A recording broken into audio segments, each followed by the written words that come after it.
Here we go, guys. Notes 1.5. Nerds together strong. That's today's hashtag. Um, Here we go. Express. Oh, by the way, why are we doing this? Anytime you see a decimal, notes 1.5, that means it's not necessarily part of the curriculum. But I saw that we were having issues with stuff. So that's why I put this in here. Cool. All right. How do we do this? Let's see if we can do this. Let's try to do it without a calculator at first. So it says express in simplest radical form. So that just means to simplify this if possible. So give me two numbers that multiply to give you 54. Any two numbers. Do we know? Okay, let's go that route. 27 times 2. And then you ask yourself, is 27 or 2 a perfect square root? No. So you keep breaking it down. What are two numbers that give you 27? 9 and 3. So you go 9 times 3. And I still have that too. Don't forget about that. Are any of those two numbers a perfect square? Yeah, which one?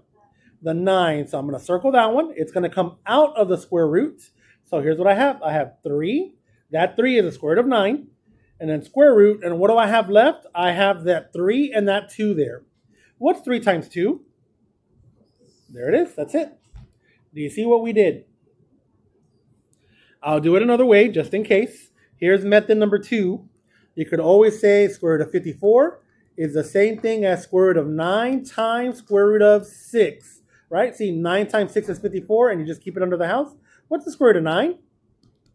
And look, you get the same answer. Do you see what we're doing, guys? I'll do it one more time, a different color. I'm going to go burnt orange. You could have done this. I'm going to write square root of 54. And I call this a tree.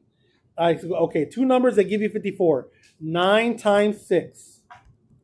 And then look, 9's right there. You can either go 3 times 3. That's the definition of square root. As soon as you get a pair, take it out. Or you can take it out right there with the 9. It doesn't matter where. There's my 3. And what do I have left under the tree? That root 6. All 3 different ways, same answer. Do you see how we got it, guys? Yeah, not that bad. You're just using your law of exponents, really. I know I'm not trying to insult your intelligence. I know that some of you know that this is 8, because 8 times 8 is 64. And that's the definition of a square root. As soon as you got a pair there, take it out, bring it as 1. Does that make sense? You didn't have to go that route. Let's say you didn't know that. What would I do? So here it is. You don't have to write this down. Just listen. You could have said 32 times 2.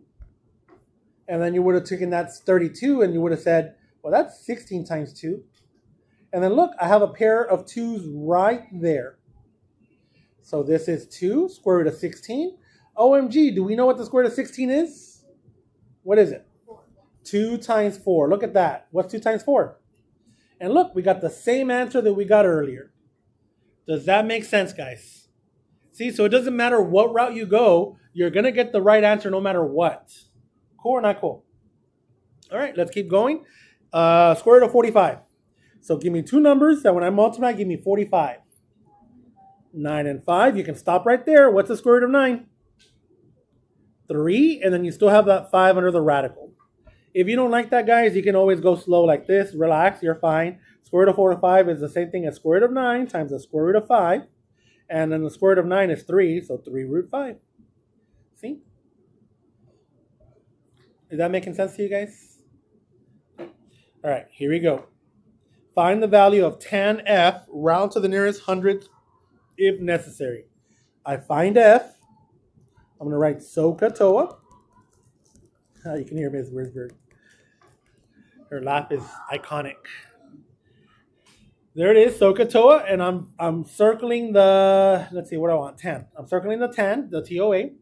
So I'm going to write tan of f equals opposite over what? Adjacent. Did they want it in fraction form or radical form? No, it says hundredths. So that means they want it in decimal form. 2 digits to the right of the decimal.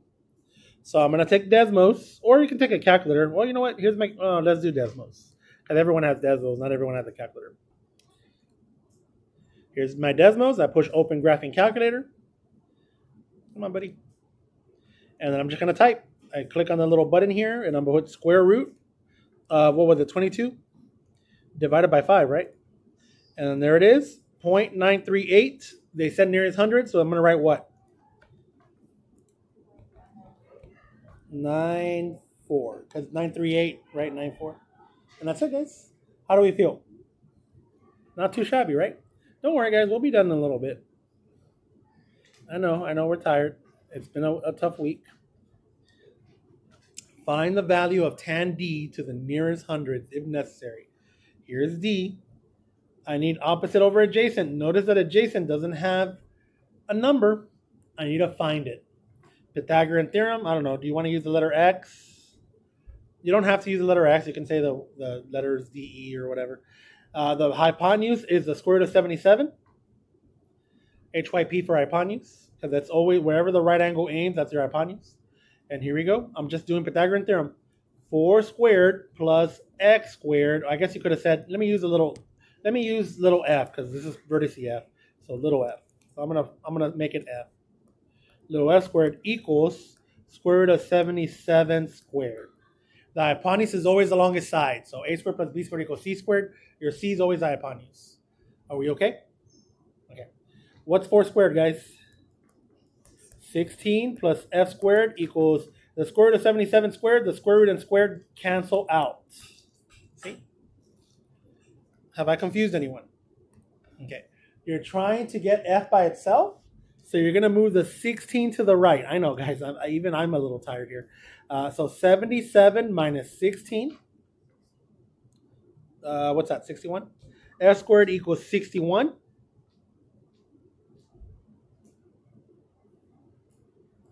And how do I get f by itself? Take a what? Square root. So I'm going to leave this as f equals square root of 61. So I'm going to come over here. I'm going to write square root of 61. All right, I'm ready. Here we go. They want tan of angle D. So I'm going to write tan of angle D equals, so here's angle D, opposite 4 over adjacent, square root of 61. They want me to round to the nearest hundredth. So take your calculator, guys. Here you go. What is that? I thought I heard a fire drill. Sorry. It sounded like a fire drill. Okay. Are we okay? All right, here we go. What am I going to type in here? I already forgot. 4 divided by square root of 61. And there it is, guys. 0.51. Because they want to the nearest hundreds. 0.51. And you make sure. Let me go back to Desmos. Yeah, 4 divided by square root of 61. 0.51. You feeling okay, guys? All right, here we go. Let's go to this one here. Find the value of cosine P. So here's P. Round to the nearest hundreds. Okay. Do I need to find the distance of QR? No, because it's cosine, guys. So katoa, you don't have to write it if you already know what you're doing.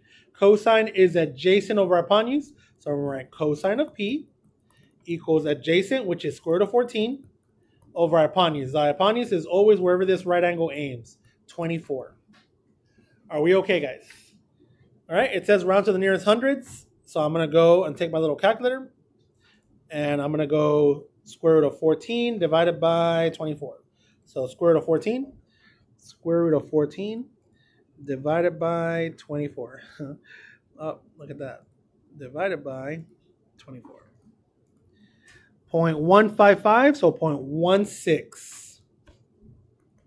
0.16.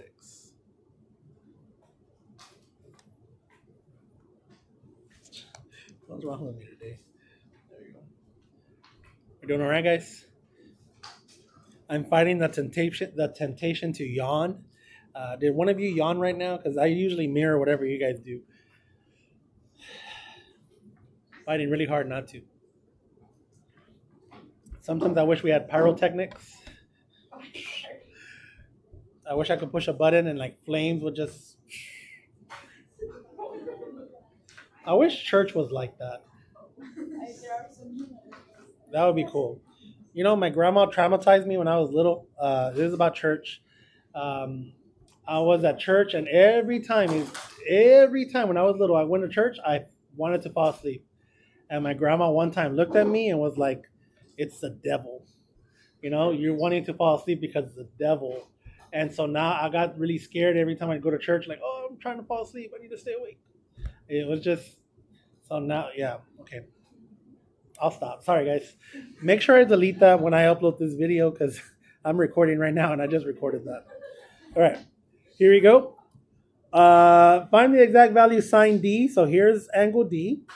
And notice it says in radical form now. So I'm going to write SOHCAHTOA. So sine is opposite over hypotenuse. So I'm going to write sine angle D equals opposite 7 over hypotenuse, square root of 60. Let's fix that. I'm going to go times square root of 60 over square root of 60. I'm just multiplying by 1. So nothing has changed. The value hasn't changed. So now I get, what do I get? 7 square root of 60 over 60. That does break down. So I'm going to come to the side here, guys. So let me go ahead and put it in black here. I'm going to go to this little corner. Square root of 60. So give me two numbers that multiply to give you 60. 2 and what? 30. Perfect. Now give me another two numbers for the 30. 2 and 15. Now look at those 2's there. See that pair? Take it out. 2. And then what do I have left under the tree? The 15. So 2 square root of 15. That's how you do it. Anytime you have a pair, you take that out of the square root and turn it into 1. And then whatever's left that you didn't use, you keep it with the radical. Does that make sense, guys? So here we go. This square root of 60 is the same thing as 2 root 15. So I'm going to rewrite it. I'm going to go 7 times 2 square root of 15. If you want to put that in parentheses, you can. And I guess you could even simplify it right here, but I'm going to go ahead and just do this. What's 7 times 2? So 14, right? 14 square root of 15 over 60. Are we still okay? Okay. Both 14 and 60 are both even. So that means 2 can go into it. How many times does 2 go into 14? 7. How many times does 2 go into 60? 30. There it is. That's my answer, guys. 7 root 15 divided by 30. It does not simplify further because 7 does not go into 30. How do you feel, guys? You feel okay? All right. We're almost done. Oh, ask me. What happens if one of them is uneven? Like if I would have had square root of 61, 7 square root of 61 over 60, then it would have stayed like that over 61 or whatever. Like, let's say you can't simplify it anymore. You know what I mean? I guess another way to, and I know it kind of defeats the purpose, but you could always use a calculator. So let me give you a hack. So let's say you don't know, like, oh, I don't know. Look, I was doing this with earlier. So I'm going to put 60 over x. So I don't know if square root of 60 simplifies.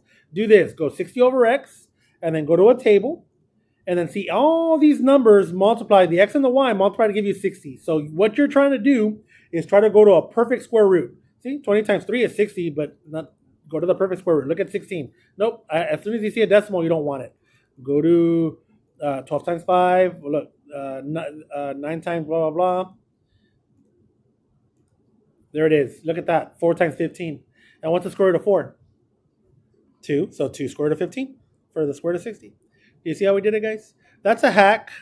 That's a hack. Just, put it in the y equals, make an inverse 60 divided by x, and then all these numbers here, x times y, will give you that output.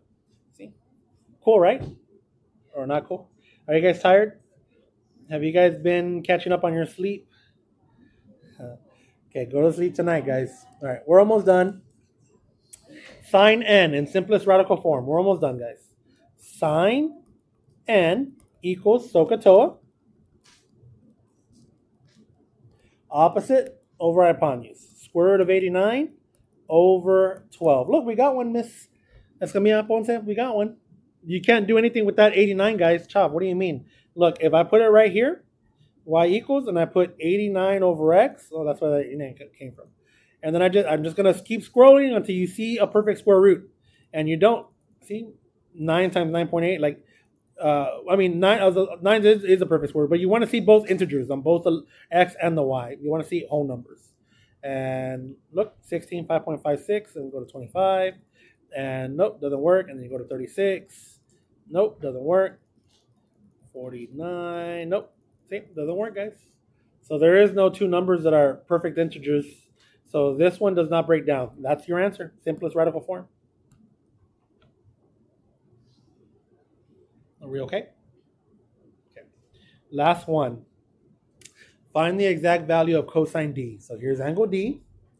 So Katoa is just to help us out with what the ratio is for sine. It's opposite over hypotenuse. For cosine is adjacent over hypotenuse. So I'm going to write cosine of angle D equals adjacent. What's adjacent to this angle?